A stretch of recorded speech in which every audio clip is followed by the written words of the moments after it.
It's clear that horror filmmaker Joe Begos has talent, but I believe his love of the past gets in the way of him truly making a standout film.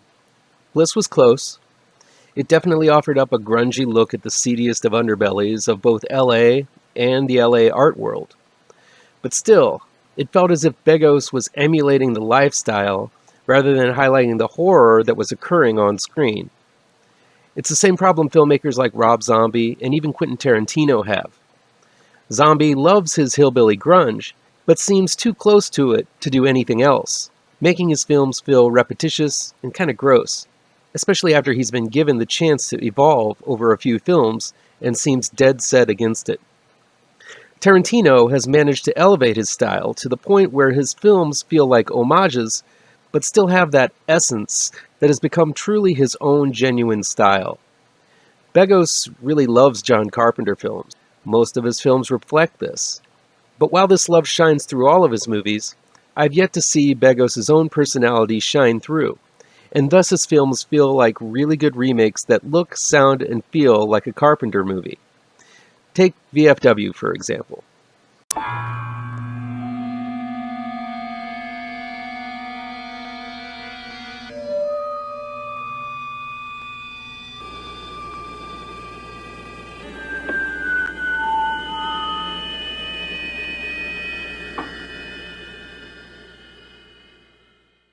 Welcome back to ML Miller Frights, a part of the Kings of Horror Network.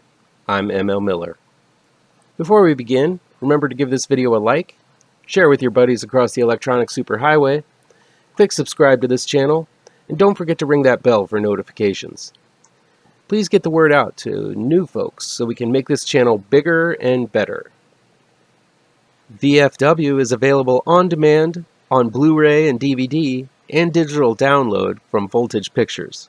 VFW is a standoff film, not unlike Assault on Precinct 13, a film, of course, by John Carpenter.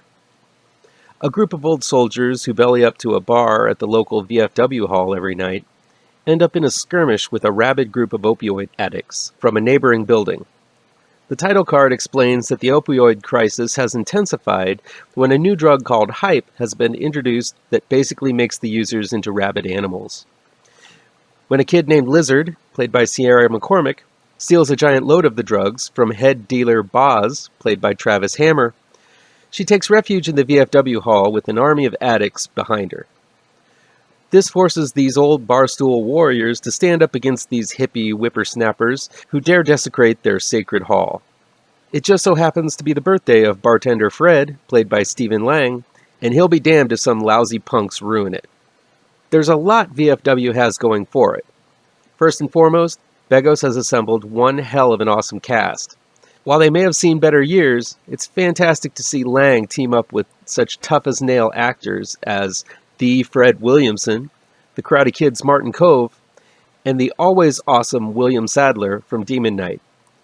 Bringing back the Warriors' David Patrick Kelly and Cheers' George Wendt is a fantastic touch as well.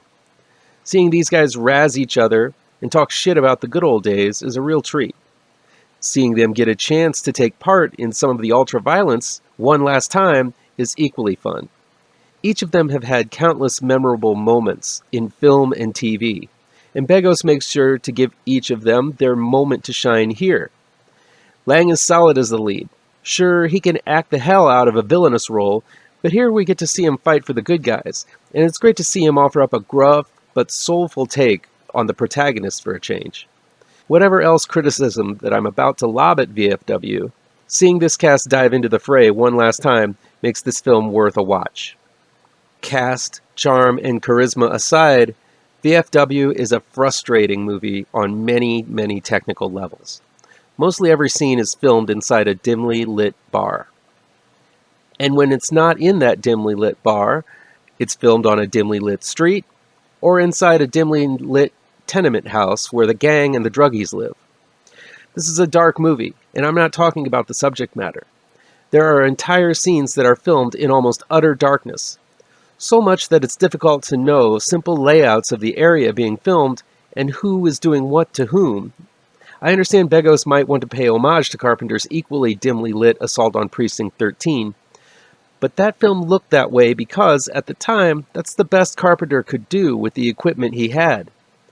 Modern cameras and modern equipment, no matter how low the budget, can light an area realistically, so as to still convey a dark atmosphere, but still make the figures and the actions seeable. For some reason, Begos didn't get that memo. From start to finish, as soon as the sun goes down, the film is aggravatingly dark and almost indecipherable at times. I feel a lot of the banter between the cast in this film was made up as it went along, and that's not a bad thing. I say that, though, because I feel that Begos is constantly trying to catch up on the action in the scene rather than capture it. Action scenes are going on all at once, and we only see snips of dimly lit carnage. Quips and jabs are tossed around at rapid fire, but sometimes, if you're not listening, you're not sure who's saying what. It just feels like these scenes, even though they might have been told to ad-lib, weren't set up to capture a lot of what was going down. Just on a basic level of establishing faces is difficult, as scenes show a group shot with no close-up. So we don't know who is talking, who the focus of the action is, and who is differentiated from who. It wasn't until late in the first act that I realized that the guy at the end of the bar was Norm from Cheers. Rudimentary establishing shots are completely ignored. Maybe it's because Begos had only one camera. Maybe it's just that he might have been over his head with so many screen heroes in front of him that he didn't have it in him to make them do reshoot. Or maybe the cast was really taking the shots and getting tipsy, not really complying to the game plan. Either way, there's a chaos in even the quiet scenes that make the entire film hard to decipher. VFW has some great carnage. The rampaging opioid heads attack is fierce, as is the retaliation from our swarthy crew of heroes. Heads are explodified, limbs are hacked off. Even through the dim lighting, you can get a sense of some quality horror effects going on. Begos never lets the pace come to a lull, even when the action movie cliches are being used, such as that old chestnut of the hero losing hope and the kid coming in to give him a pep talk, resulting in the hero finding his footings to give it a go one last time. Begos delivers a likable movie, but man, did I really want to love this film, and I can't say that I did. I feel Begos has a great film in him, but I feel Begos has yet to find his own groove, and while I think VFW is an entertaining film, the potential was there for something truly great, and it just didn't live up to that potential. That'll be it for today. If you like this video, please pound that thumbs up button. Share this video with your social media addicted pals. If you're looking for written reviews, you can find them on mlmillerwrites.com. Don't forget about the new trade paperback for my comic book horror series, Grave Trancers. It's out in finer comic shops now. And be sure to subscribe to this channel and ring that bell for alerts to be the first to see my future videos. Thank you so much for your time, and take care.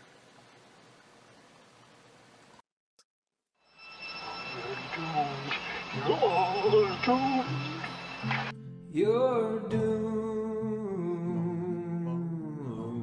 to live the life you're meant to be, stuck inside your reality. You're